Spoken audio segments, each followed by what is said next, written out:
Hello दोस्तों, अब हम लोग देखेंगे अध्याय 4 समतल में गति प्रक्षेप गति क्या होती है। समतल में गति प्रक्षेप गति ए सदिश बराबर 2i प्लस 3j प्लस के, बी सदिश बराबर 3i plus 2j plus 3k। ए इंटू बी दोनों सदिश के लंबवत एकांक सदिश क्या होगा बताना है।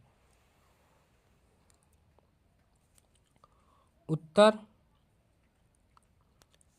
यहाँ पे आई रहेगा और के रहेगा, यहाँ पे आई रहेगा और जे रहेगा, यहाँ पे 2/3 और 3/2। अब यहाँ पे आई लिख लेंगे। ए इंटू बी का सदिश गुणनफल आई, 3 3 9, 2 एकम 2 माइनस जे 6 3 दूना 6 -3 प्लस के 2 दूना 4 3 3 9 -9। ए इंटू बे बराबर 7i, 9 में से 2 घटाएंगे 7 बचेगा 7i और 6 में से 3 -3j -5k हो जाएगा।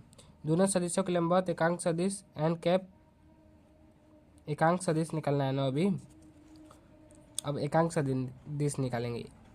ए सदिश इंटू बी सदिश बटा में मोड में हो जाएगा ए इंटू बी का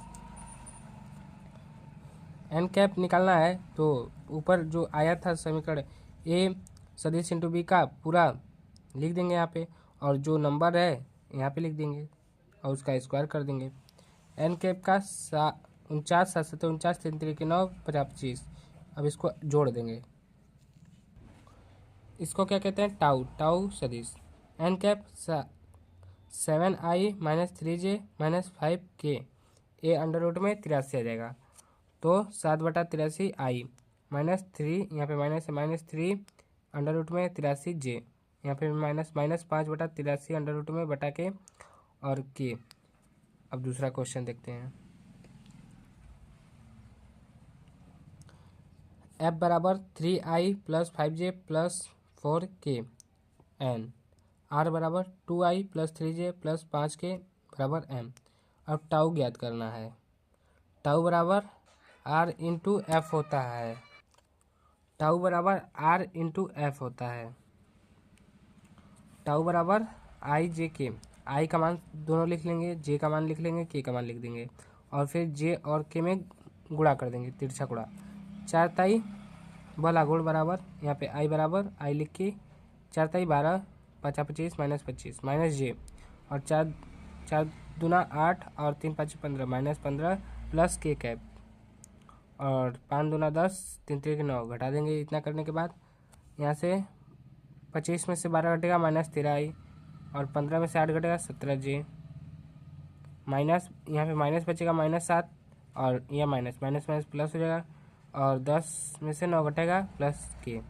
अतः बल आगुण टाउ बराबर -17i प्लस 7j प्लस के एन एम, और टाउ बराबर बल गुणे दूरी होता है। बल गुणे दूरी, टाउ बराबर एन एम, बल बराबर टाउ बराबर बल गुणे दूरी, टाउ बराबर बल गुणे दूरी होता है। अगला टॉपिक है प्रक्षेप गति। ए एक्स एच है, ये वाई एच है, ऊर्ध्वाधर है, ये क्षैतिज है। यहाँ से कोई वस्तु को हम फेंकते हैं, यह ऊपर जाएगा और हमेशा नीचे आने की कोशिश करता रहेगा, एक गुरुत्वीय क्षेत्र में आने की कोशिश करता रहेगा। इसी को 45 डिग्री पे फेंका गया है। इसको क्या कहते हैं?